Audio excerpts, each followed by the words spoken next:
Hello and welcome to Africa Today. I am Esther Mokwariola.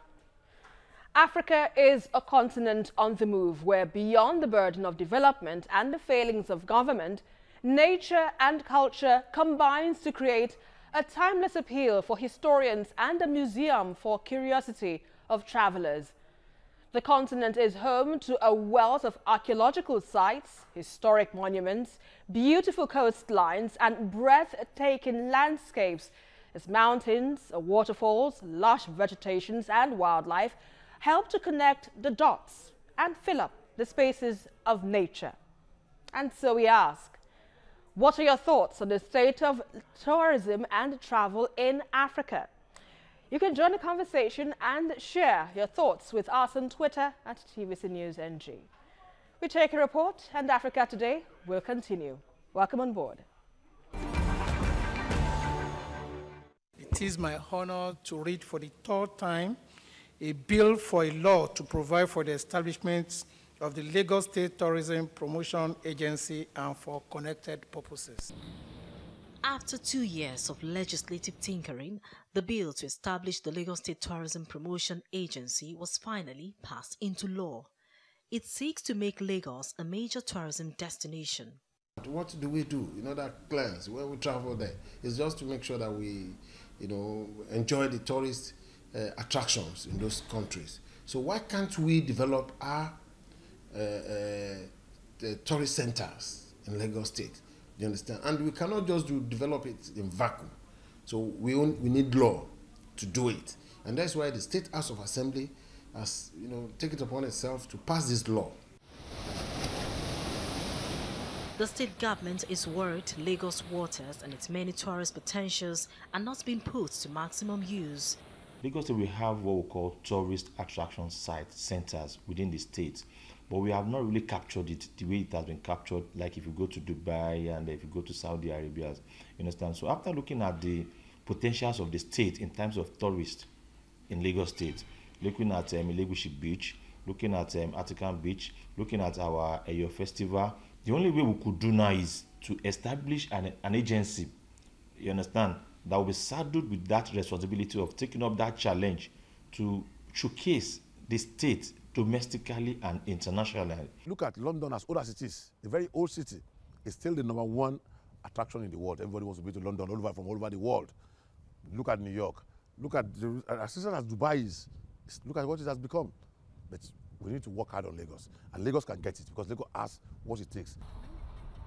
I paid a visit to this conservation center in Lekki, one of the many tourist attractions in Lagos. This German tourist, Enzo, is visiting Lagos for the first time with his friends. Lagos is very interesting for me because we in Germany don't have those big trees, palm trees, jungle trees, and the local markets are quite interesting to see. It's a total new experience for me to be in Lagos here. For me, Lagos is a very beautiful place because it's quite close to nature. You can see the real life of people. People are close to each other and it's not so isolated. With the beautiful scenery in here, one can only wonder why several other tourist sites in the state aren't fully explored. Lagos lawmakers are confident the Tourism Promotion Agency law, if assented to by the executive, will promote the state and attract Nigerian and international visitors. Well, before we get into the discussion of the day, let's update you on some of the top stories around Africa. South Africa's former finance minister Pravin Gordhan has appeared at an official inquiry into alleged corruption during the presidency of Jacob Zuma. 2 former heads of state have qualified for the second round of presidential election to be held on December the 19th in Madagascar. Kenyan President Uhuru Kenyatta has launched the country's first ever Coast Guard to protect and monitor its territorial waters. Now joining me to look at the state of travel and tourism in Africa, I have Oluwaseyi Adeyemo, publisher Inside Watch Africa. Good to have you here on the program. Thank you for having me. Esther, by the way. Esther. It happens. I get that sometimes. Now, Africa, we know, is a great travel gem. Yep. To be discovered, filled with abundant life and diverse aquatic life, and all that, what we know. But its tourism has been ranked pretty low compared to other cities across the world. What do you think is responsible for this? I think as a people, we are not aware of the full potentials of tourism. And that's why we've not invested as much as we ought to. For the East and Southern Africa, they probably have a better idea than we have in West Africa. Really? Yeah, so that's why they've invested as much as they have invested in. Now, the way I usually describe tourism is this. God, in his infinite mercy, have apportioned and given to all of us, all over the world, enough to sustain us. Now, some of them were to draw from and eat and feed ourselves. Some of the things they've given to us free are things that we can leverage on such that other people can be attracted to and pay us just to come and see and experience. And so tourism, for me, is 70% sorted by God. In other words, everything that he wants to come see and enjoy is already done by God. It's natural, it's there. But that 30% is critical. Now, the reason why we're not deriving or enjoying the benefit of tourism like the rest of the world is doing in Africa, particularly in West Africa, is because as a people, we don't seem to understand that you cannot really be fed with food per se. Now, people can provide you with the food. People can give you all that you need, but you need to take the food from the plate and put it in your mouth. So I think we need to understand it from that perspective. And I think generally, I don't know why, but I know that when we started our history, our forefathers and founding fathers understood trade as a critical part of our lives, of our existence. And that's why you had all the trans-Sahara trade and all of that. But I don't know, it seemed to me that we became too preoccupied with leadership, and we begin to miss the fact that trade in itself is a critical part of leadership, because then if you're unable to feed your people, if you're unable to provide certain things for your people, then you're not offering the actual leadership. No, leadership is not about backing down or shouting down or being wealthy or being privileged. No. Leadership is about ensuring that certain things that the people need are provided. And one of the veritable source of providing that is tourism. Because like I said, people will naturally want to come see the other place, because it's always, whether nature or history or anything, the grass is always greener on the other side. So I will always want to go to Europe. I'll always want to go to other places. And like I want to, they want to as well. But they're not going to do it with the kind of infrastructure that we have right now. On the ground. Yes. Talking about infrastructure, you know, there's this perception that Africa has of being known for poverty, of being known for disease, of being known for insecurity, war, conflict, and all of that. Don't you think that perception, that narrative, perhaps gives that low ranking of tourism on the continent as in general? The truth of the matter is, even that in itself is tourism. People would want to come and see that poverty. People will come and see that derivation. They just want to come. But the point is, when they come, how do they get to those points? How do they reach? You see, the reason why, look, let's just face it.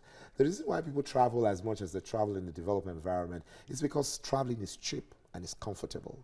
Now, you cannot expect people to pay as much as we pay to travel within Nigeria, and you expect more people to travel. Even the so-called middle and upper class budget, they do, you know, some of calculations before they say, oh, I want to go to Abuja. Then you say, okay, so how much will it cost me to go to Abuja? Then you do your numbers, and that will naturally reduce. These are places we just need to just go to, because if you have rail and train working effectively as it ought to, you don't think about it. You just say, look, I want to go, and you go. And at some point in Nigeria, unfortunately, and in the rest of West Africa, that was the way it was. A lot of people used to travel around because it was a lot cheaper. People could go around and enjoy all of these things, but because you could just jump on the next bus, jump on the next train, and you could move around. We need to go back there. If you cannot connect people around, you will not have the kind of level of travel that will start to yield the kind of benefit that we all desire. And talking about the benefit, how much of it has been harnessed in terms of our economic growth? Because from your analysis, definitely we've not done enough. But some African countries definitely would have done one or two things in terms of harnessing the potentials of this sector to their development. I'm not very sure, but I know that it's about around 6% or 7% that we're doing globally in the share. You know, it's like a big share. And that is unfortunate, because even in the best of African countries that are investing as much as they ought to invest, or are investing more than we're investing in West Africa, the total sum is still between 6 and 7%. And that, for me, is unacceptable. We need to do more, because the truth is, the share is there. You can have it. The truth is, everyone would want to see the wildlife that we have, the green, lush vegetations that we have. It's something that people want to see. And we have such a beautiful culture. Woo, the kind of dance, the kind of things that we can share with the world. It is amazing. It is bad enough that we don't even appreciate it ourselves. You know, we're not proud enough to showcase it, to go around, and it is such a shame. Look, what I say, my conclusion is, we're deriving or depriving the rest of the world that beauty, that experience that they deserve to have. Look, the truth is, at this point, we are committing a criminal offense by not allowing the rest of the world to get the Africa that they deserve to have. Africa is not just ours. Africa's is theirs as well, because they have a right to come and enjoy our green area, to come and enjoy our dance, to come and enjoy our story, to come and enjoy our history. Such a beauty and a waste at the same time. It is unfortunate. Really? Well, we'll go further into the discussion after this break. You're watching Africa Today, and we'll be looking at the state of travel and tourism in Africa.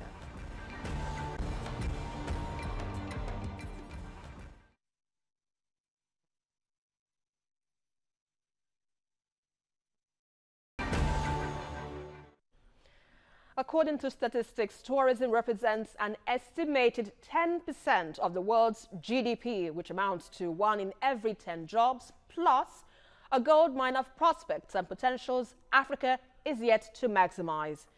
Now, besides poor infrastructure, insecurity has been identified as a major threat to the growth of tourism on the continent, especially in northern Africa, Mali, and the coastal regions of Kenya. Now, if peace and stability are known to be some of the factors which affects our level of growth in tourism and travel, why has it been so difficult to manage, knowing its potential, you know, in any society? Now, you see, when we talk about peace, I sometimes wonder, because you see, if you compare the level of peace that exists in Africa now to the one that exists particularly in America, for instance, and the level of tourists that are going tonight and are going to go tomorrow morning, it's worrisome, because then Africa is more peaceful than America. How? But do you know how many people die regularly in the past 3-4 weeks? Do you know how many people have been killed, have gone through schools to shoot and all of that? The truth of the matter is, how many people have you had in the real sense that have been, you know, have you really had of people being shot at school, children killed in numbers, apart from some levels? You see, when you look at that number, what I'm trying to say is, I'm not saying that Africa is completely safe. I'm saying that we are paying too much attention to that, because let's be realistic here. Those things, without trying to sound hard, could leave tomorrow if we take care of certain things. A lot of the kind of killings that goes on here, compared to the ones that goes in America, are strong or related to people who are hungry and could be fed tomorrow morning. Not the one that people are full and they, out of sheer, I don't know what word to use, go to people's house and just go to kill them. So in other words, are you trying to say it's the media that is at fault in trying to play more than it should? Yes, I think as a I belong to that realm. I think as people in the media in Africa, we have not done enough because we really don't even understand the power and potential of what we do. Look, all of those people have sold us a lot of story. I describe it as this way. We all have our pajamas and we have our party dress. Now, what the developed world have done is to always come to us in their party dress. And they come with looking good. And all of us imagine that that is the way they look even in the midnight. It is not true. They sleep. Their mouth will smell and all of those things. But unfortunately, we will go to the world with our pajamas and let them see how badly we are in our room. Some of the things that are meant for our rooms, we're sharing in the public. That is not what we ought to be doing. So let us take the blame as media and start to understand that we have a responsibility to our people and to our society to start to create story and deliver story in such a way that the rest of the world will see our good as well. Because in that Africa that is as bad is me and is Esther Omopariola. These are great people, and I believe that we will stand our own anywhere in the rest of the world. Absolutely. So if you start to compare us and give an impression that all other people are the only ones that are Africans, you're not being factual. Because I know a lot of Nigerians and Africans that are a lot better than I am, and if I am who I am, and some people are a lot better than I am, then Africa is filled with a lot of great people. But how much do we talk about them? That is what we need to do more. Now let's take a look at the issue of that of African countries not able to harness, see the potentials, the possibilities of what tourism can do for its country or the continent in general. Now, if African governments fail in their responsibility to tap into what this sector has for its economy, what other alternative do we have that can be explored so we can, showcase our tourism potentials to the outside world? The truth is, Africa, maybe because of the trouble we go through, should be congratulated or celebrated for the level of drive that private sector have given to a lot of things in Africa. But unfortunately, it would not show as much if there is the kind of debt that we run in the leadership that we ought to have. Because you see, as private concerns, you cannot provide certain things. You cannot provide mass transportation. What if it was a public-private partnership? It would be nice. In fact, that is another problem that you have just harped on. If, for instance, our leaders understand that sufficiently enough, they will bring some of those things to the table. Some things that are happening right now and will start to unfold in a short time from now is the fact that our government, particularly Nigeria, begin to understand that it can actually allow some private people to start to invest in certain things that they never used to allow them to. And you're going to see the kind of phenomenal development that is going to happen in short distance from now. So those are the things we should do more. Some of the money that they're wasting as private concerns in dealing with the shortcomings that our leaders have, they will prefer to have deployed it into taking part of the responsibility of government. As long as you work out an arrangement, say to them, let us give you a tax holiday, for instance, and take care of some of those roads and connect some of these dots. You will be amazed at the level and the speed with which, because the truth of the matter is, look, give an example of the trailers that are parked all over Lagos because of some of the bad roads that we have. Look, what you need to do is to tell those people that have their consignment there that, look, some of the money you're spending now, come and deploy them. They will deploy them tomorrow morning because it will cost them less in the short, medium, and long run if government allows them. The problem is also that government is not even sure of how to go about this. And it's quite simple. Just take them to the table and say to them, all right, you're expected to pay a certain number or amount of tax. For that reason, we want you to invest in all of these things because you understand them, because it beats you. These things are called direct tax. That's all it is. You know, in other words, you want to go use this thing, so pay money to that thing so that you can start to benefit from that thing. Development will start to fly. Well, now let's look at all other countries that have ranked, the list of trendiest travel destinations. Morocco ranks as number 7th among the top 10 cities around the world, especially known for its camel rides and also for its landscape and also one United Nations World Heritage Site, although I may not know the pronunciation correctly. But how much does this mean to you, first of all, as an African? And what would you like to see differently, knowing that African continent, an African country rather, is being ranked 7th among the top 10 of other cities in the world? I feel very proud. I'm an African that believes in Africa. And I normally will say, if you go to my page, I'm on unapologetical African, because I believe through in Africa. Right. And so if it's happening, whether in the north, south, west, I'm proud to be associated with that. But what I would love is for it to spread. Because you see, the food is not sweet. If it's just eaten in a certain place, it becomes exciting and very, very good to behold when you start to see it all over the place. So yes, I congratulate Morocco, and I'm happy, and I'm trusting that it will happen across the board.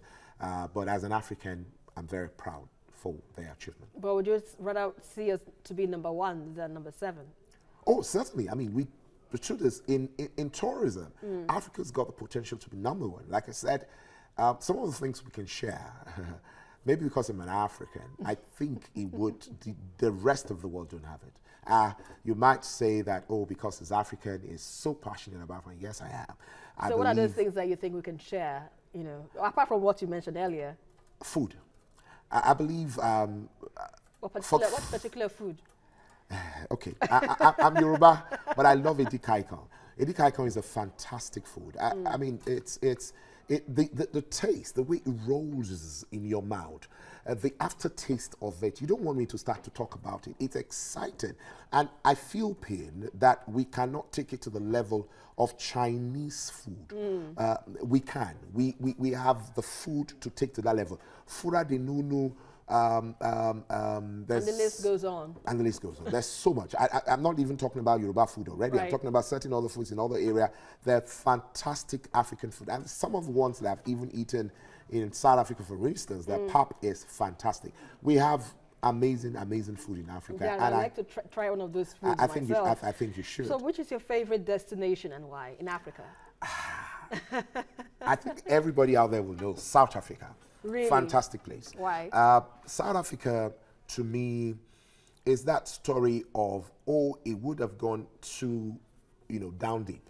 But it came out because certain people believed in that space and they turned it around. Now they're investing heavily in infrastructure. They're investing in human resource. They're developing their people. They're training their people. The kind of offering they have, it is first class. To me, it is an African destination, maybe because I go there regularly, that I will want to showcase to the rest of the world anytime, any day. Well, let's hope that the rest of Africa gets to benefit from the potentials of the tourism and travel, and we get to be number 1, perhaps, in future years to come. I hope so, and very soon. Thank you very much, Oluwaseyi Adeyemo, publisher, Inside Watch Africa. We appreciate your analysis on Africa today. Thank you for having me. At a point in time when Africa needs to diversify her resources to boost resources, tourism holds a great potential for nations to close the gap on inequality and eradicate poverty. Consolidating on the continent's rich cultural heritage and the natural beauty means the tourism sector must be sustainable enough to kickstart the next phase of socio-economic development. And that is our package for tonight. But don't forget to join the conversation as usual on Twitter at TVC News NG, and also follow me for updates around Africa at Esther TVC News. Until the next one again, I am Esther Mokwariola, and always remember, Africa can only get better.